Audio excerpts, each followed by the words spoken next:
अस्सलाम वालेकुम प्यारे दोस्तों और बच्चों। आज की कहानी का नाम है एक चोर और बादशाह की बेटी। किसी ज़माने में एक चोर था। वो एक बादशाह के महल में चोरी करने के इरादे से गया।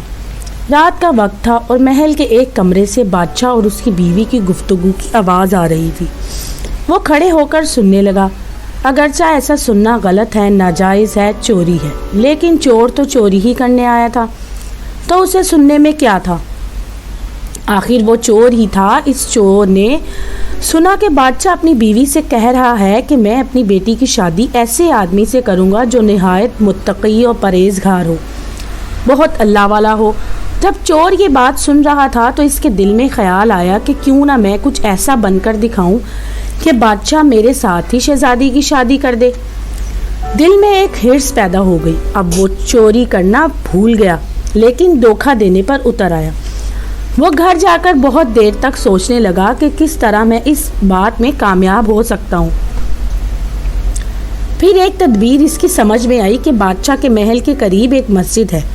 इसमें जाकर बुजुर्गाना लिबास पहनकर और इनकी वज़ा कतो इख्तियार करके वहाँ दिन रात इबादत में मशगूल होकर बैठ जाऊँ, तो शायद ये बात बादशाह तक ज़रूर पहुँचेगी कि कोई आदमी यहाँ ऐसा मुत्तकी और परहेज़गार है जो दिन रात अल्लाह की इबादत में मसरूफ़ है।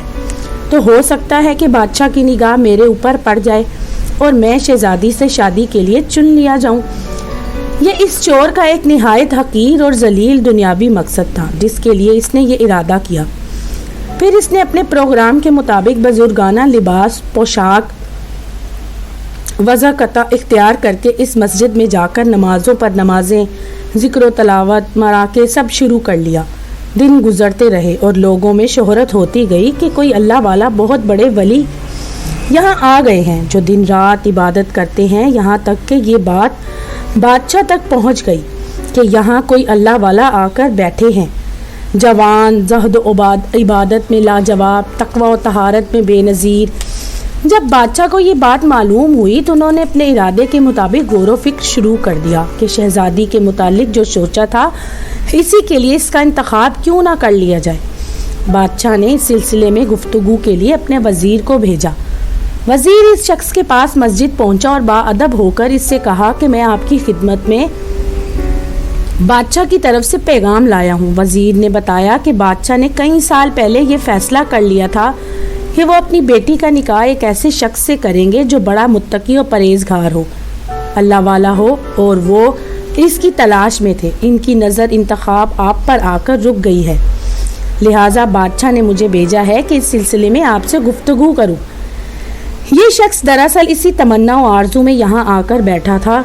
बहुत देर तक वज़ीर की गुफ्तगू सुनता रहा। इसके बाद इसकी आंखों से आंसू जारी हो गए। वज़ीर ने पूछा कि क्या बात है, तो कहने लगा, आज जो पैगाम लेकर आप आए हैं मुझे मंजूर नहीं। वज़ीर ने कहा, क्यों मंजूर नहीं?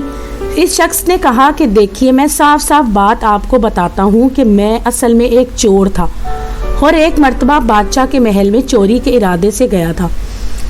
फिर जो कुछ भी हुआ इसको सुनाया और इसके बाद इसने चोर से कहा कि मैंने तो ये वज़ा कता इसी हिर्स की वजह से इख्तियार की थी, लेकिन मैं यहाँ आकर बैठा तो मेरे खुदा ने मुझे अपना बना लिया। अब बस इसके बाद मुझे किसी और की ज़रूरत नहीं, मेरे लिए मेरा अल्लाह ही काफ़ी है। बेशक जब इबादत हो जाए, नमाज हो जाए, ज़िक्र हो जाए और हमारी दीगर इबादतें वाकई इबादतें हो जाएं, तो बेशक ये नमाज़ें और इबादतें इंसान को बुराइयों से रोकती हैं। तो दोस्तों, अगर ये कहानी आपको पसंद आई तो मेरे चैनल को लाइक, सब्सक्राइब ज़रूर कीजिएगा।